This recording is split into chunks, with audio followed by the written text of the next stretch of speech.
Le castell de Morlane, qui date du XIVe siècle, qui a été bâti par Gaston Phébus pendant la guerre des Cent Ans, en 1373. Gaston Phébus, comte de Foix, vicomte de Béarn, qui était donc seigneur et qui possédait une grande partie du Béarn et de l'Ariège et qui voulait que le Béarn soit neutre et indépendant. Gaston Phébus, qui maîtrisait la langue occitane, puis sa devise était « Toc si gauzes », tout le programme. Et les ennemis n'ont pas gauzat trop l'affronta. Alors qu'il y a un grand diplomate, un grand politique, donc il savait être un grand stratège. Et finalement, la guerre des Cent Ans a su que s'est passée de façon assez pacifique. Après Gaston Phébus, le castell était en ruine.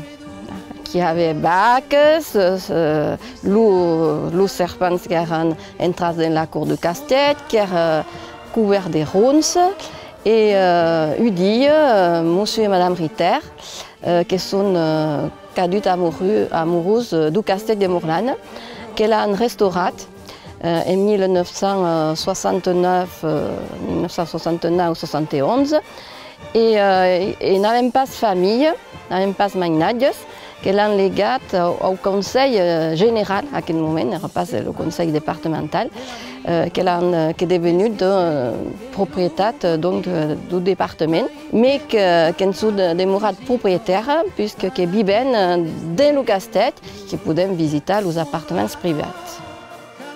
Dans cette salle, se trouvait le bureau de M. Ritter.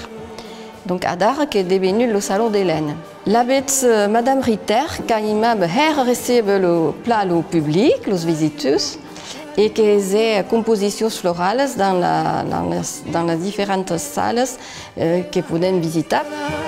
Les Anglais n'ont pas attaqué le castell, mais Meitar, qui a quelques années de déco, qui sont les termites qui ont donc attaqué le castell, des gaz très importants, et le conseil départemental qui a investi des pugnons de restaurer ce castell et de réhabiliter, de permettre à nouveau les visites dans la collection de monsieur et madame Ritter qui est installée à l'intérieur de la salle qui pouvaient visiter à nouveau le castell.